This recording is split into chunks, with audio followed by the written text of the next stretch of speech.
Amara Daniels had it all. Beauty, brains, and a closet full of designer clothes.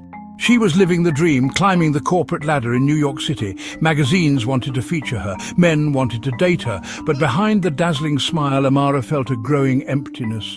Work consumed her days. Meetings, deadlines, presentations, the pressure was relentless. She had traded late nights studying for late nights, networking, hoping to impress her demanding boss. Weekends were spent at fancy restaurants, sipping expensive cocktails and making sure her life looked perfect on Instagram. Amara had everything she thought she ever wanted. Yet a nagging feeling lingered in the back of her mind. Something was missing. The faith she had grown up with, the faith that had once brought her comfort, felt like a distant memory. Her grandmother's words echoed in her ears. "Amara, child, don't chase after the wind, it will leave you empty." Amara had brushed off her grandmother's words as outdated and irrelevant to her life in the city. Now, surrounded by success but starved for peace, Amara was starting to understand. The higher Amara climbed, the emptier she felt. Her apartment, featured in a design magazine, felt more like a showroom than a home. Her social life, a whirlwind of glamorous events, left her feeling lonelier than ever. The things that once excited her, the promotions, the designer bags, the compliments, now rang hollow. One Sunday morning, Amara's phone buzzed with a text message from her best friend, reminding her about church. Amara hesitated. She hadn't been to church in months.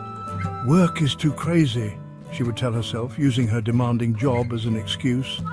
The truth was, she had allowed her connection with God to fade. That same afternoon, a high-profile party beckoned.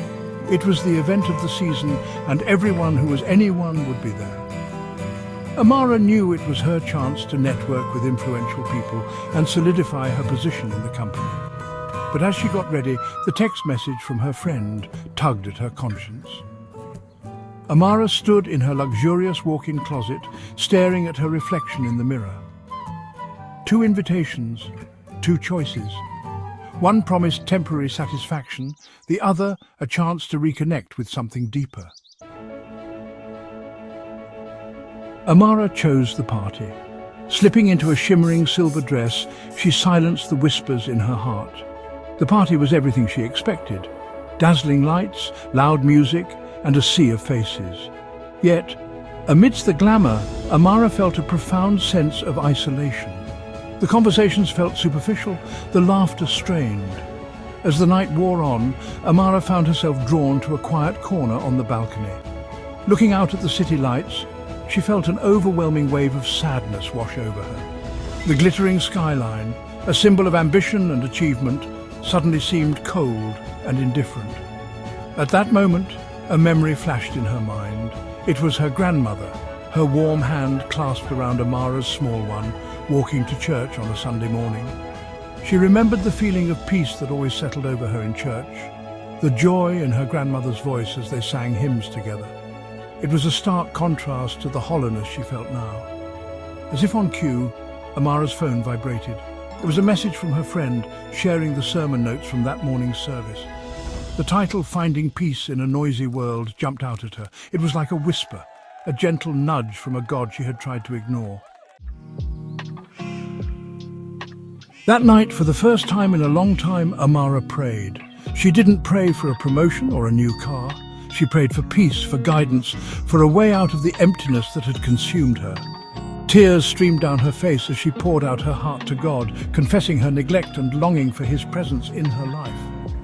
As she prayed, a sense of calm washed over her, a feeling she hadn't realized she was missing. It wasn't a dramatic, life-altering experience. It was a quiet assurance, a gentle reminder that she was loved and cherished. That night, Amara chose to return to her faith. It wasn't an easy decision. She had built her life around achieving success, not seeking God. But she knew she couldn't keep living a double life, pretending to be someone she wasn't. Amara started small. She dusted off her Bible, its pages filled with underlined verses and handwritten notes from her grandmother. She started attending church regularly, finding solace in the familiar hymns and the sense of community. She reached out to her friend, asking for support and guidance. The journey wasn't always easy, but with each step, Amara felt her faith growing stronger, her spirit lighter.